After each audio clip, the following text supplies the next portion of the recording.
In a big man versus smaller high flyer, how do you keep the size gap believable without killing the smaller guy's offense? I think the best example of showing you how to do that and to make it believable to the extent that you can in pro wrestling. Rey Mysterio versus Big Show. You highlight on the smaller guy speed, quickness, agility. The big guy can't get to him. The little guy uses that speed and quickness to strike and get away, strike and get away.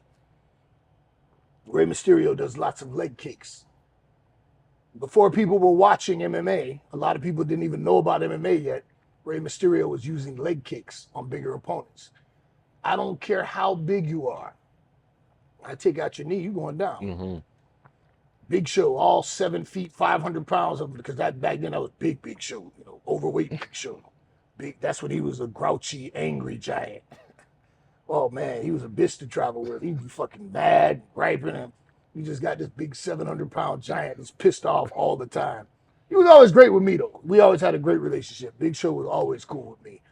But again, you watch Rey Mysterio and you watch Big Show because the story, the drama, is David versus Goliath. And Rey used his speed and quickness to attack Big Show to try to chop him down at the knees. But when Big Show finally got Rey, grabbed his ass, it was, oh, like that. Oh, no, he finally caught him. And the story there is taking Big Show down. Because Big Show can knock Rey down whenever he wants. As soon as he catches him, he's going to be in trouble. But when the giant finally goes down, Rey's been chopping at this tree for a long time. So the way that the smaller guy is able to make that happen is by attacking the legs of the bigger guy.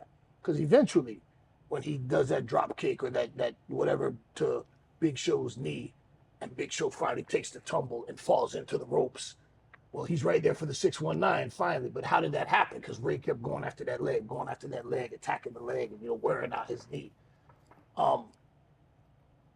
So it's done with psychology and storytelling where you're pulling for the little guy, and he's telling the story of, I can't fight this guy straight up. I have to use my strengths against his weaknesses. My strengths are my speed, agility, mobility, whereas Big Show doesn't have that. And again, look how big you are. I take your knees out, you're going down. The knee only bends this way. It doesn't bend the other way. So if you get a chance to, jam up that knee, then the fight's over. But in our storytelling, we show the injury to the knee and the weakness to wear it down so that eventually, the giant is, he's going to go down because that knee's damaged. He's hurt. Now they're the same size. So now Rey can hit him and do his stuff.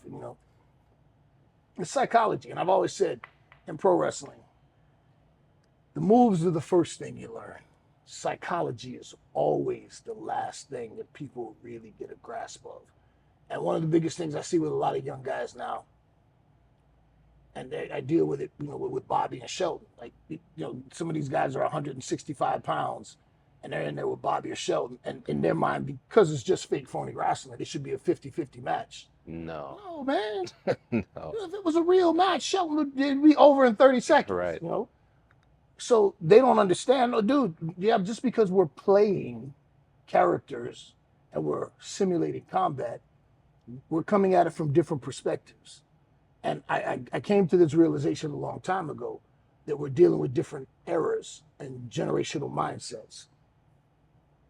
I came up watching pro wrestling when it was still presented as real. And pro wrestling was MMA before MMA. Then the generation just behind me grew up with Vince McMahon saying, yeah, sports entertainment, none of it's real. And playing video games with Chun-Li. Mm-hmm. And, so in that world, everybody's evenly matched. Yeah, you can use this female character and fight this big guy. And it's evenly matched if you got the skill set,